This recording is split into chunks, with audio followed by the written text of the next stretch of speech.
Hi everybody, this is Dana, and I know if you're watching this video, you are looking for the 3 secrets to advance others as a lifestyle. But before I get there, I want to talk to you a little bit about archetypes of different kinds of direct selling leaders when it comes to promoting other people in their organization.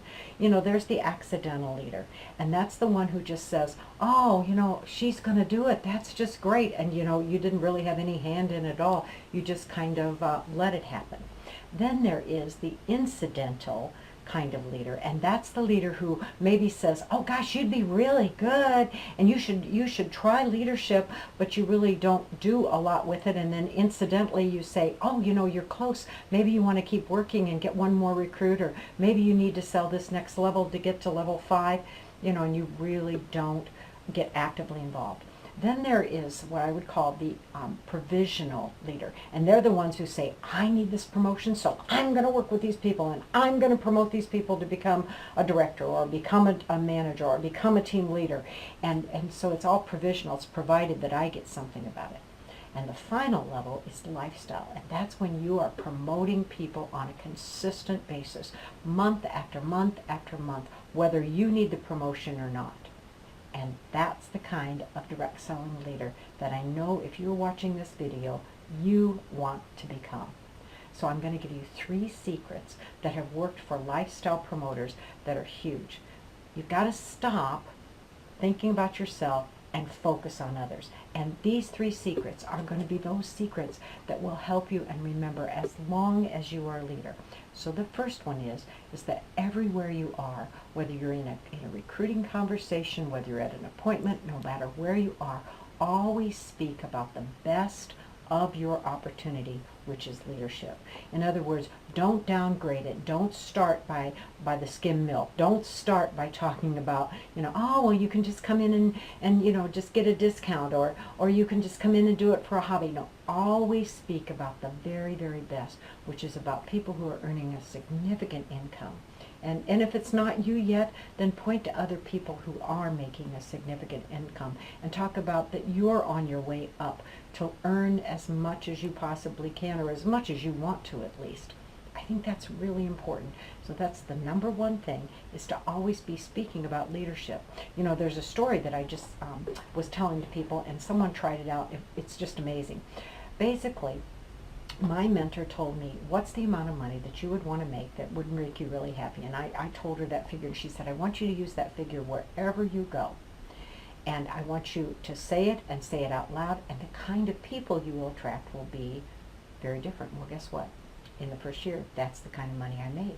So I just did this with a client just a couple months ago, and I said, start saying that, my intention is, and then she told me, my intention is to earn $85,000 this year working 30 hours a week.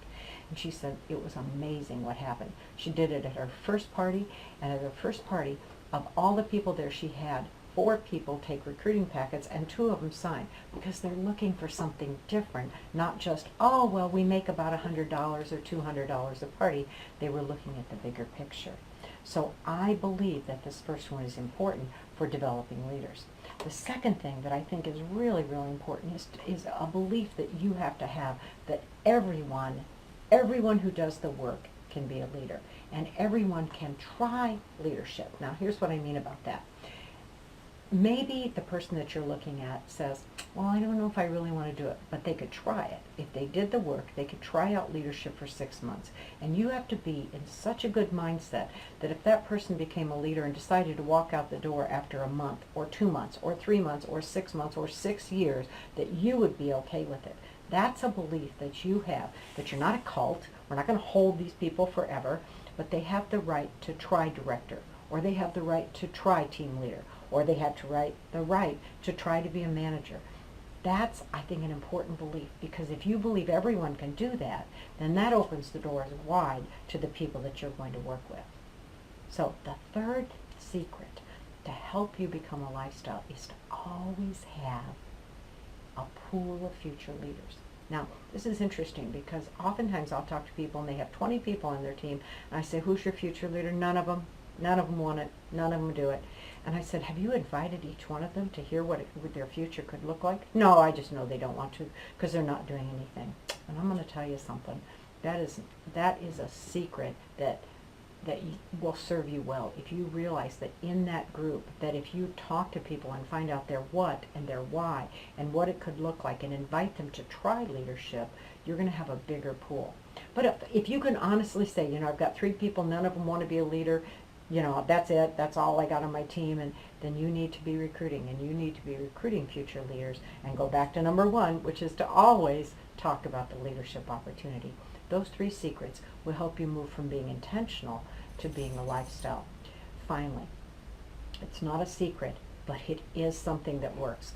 I recognize that most of you who are listening to this are not promoting people every single month. And I will tell you something that I learned personally to make it a habit so it could become a lifestyle. I had to put it in my calendar, time to work with future leaders. And after that, I had to dedicate that time and use that time for what I said I was going to do.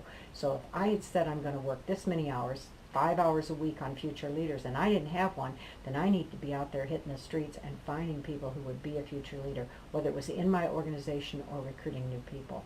So I know that in order to develop a habit, you have to start strong. Schedule that time every single week and then dedicate yourself to using that time for exactly what you say you're going to. Don't get pulled off by the latest thing that is calling your attention or the fire that you need to put out, but dedicate that time until it becomes a habit. Once you do that, you'll become a lifestyle promoter, and oh my goodness, you'll be making a lot of money and making a difference in a lot of people's lives.